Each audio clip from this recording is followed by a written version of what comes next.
पूर्ण लाल आहे। हे बघा टरबूज कसं आहे, एकच नंबर टरबूज आहे। नमस्कार मंडळी, कसे आहेत सगळे? तर 4 ते 5 दिवस झालेत आम्ही वाडीमध्ये आलोत टरबूज खाण्यासाठी ताईकडे। हे बघा संध्याकाळची टाइम झालेली आहे, दिवस मावळलाय। मी आले इकडे टरबूजाच्या वाडीमध्ये, जी पूर्ण रास आहे, म्हणजे जे मोठाले टरबूज आहे ना त्या वाडीमध्ये आलेली आहे। आणि हे बघा अशा प्रकारे 7-8 किलोचं टरबूज आहे, पूर्ण असं माल आहे। आताच व्यापारी आला, व्यापारी बघून गेलेला आहे माल पूर्ण हे वाडीमध्ये। आणि पूर्ण लाल लाल भडक टरबूज निघतो, पूर्ण लाल निघतो। हे बघा आता 7 रुपये किलोना मागितला हा माल पूर्ण। आणि इकडे पण एक वाडी होती ताईची, ती गेली आता।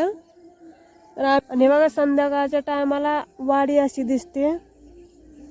टरबूज बघा, चला मी तुम्हाला ना लाल टरबूज दाखवते। आता व्यापारी आला होता, व्यापाऱ्याने ते टरबूज कापलाय, तर पूर्ण लाल भडक निघलेला आहे टरबूज। हे बघा 2 टरबूज कापलेत पूर्ण। आणि इथे पण एक कापलेला आहे, तो एक आणि हा एक, पूर्ण लाल आहे। हे बघा टरबूज कसं आहे, एकच नंबर टरबूज आहे, लाल भडक टरबूज आहे। आणि इकडे ही पहिली वाडी होती, आता ही गेली सगळी पूर्ण।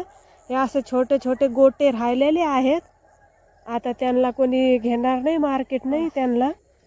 ही आता रास आहे, म्हणजे जे मोठाला माल आहे ना त्याला वाडीमध्ये रास म्हणतात। इथून तिथून तिथपर्यंत त्या कडापर्यंत ते जे सफेद दिसतं ना तिथपर्यंत वाडी आहे। इकडं लिंबूचं बाग आहे यांचं मालकाचं। आणि माझ्या ताईने त्यांनी शेलूकडे वाडी लावलेली आहे, खूप छान पद्धतीने दरवर्षी वाडी करतात। दरवर्षी मी येत असते वाडीमध्ये। मी ह्यावेळेस आले आणि माझं यूट्यूब चॅनल खोललेलं आहे, मी यूट्यूब चॅनल सुरू केला। तर मला प्लीज सपोर्ट करा माझ्या चॅनलला, मला गरज आहे तुमच्या सपोर्टची। आणि जास्तीत जास्त व्हिडिओ शेअर करा, लाईक करा, कमेंट करा।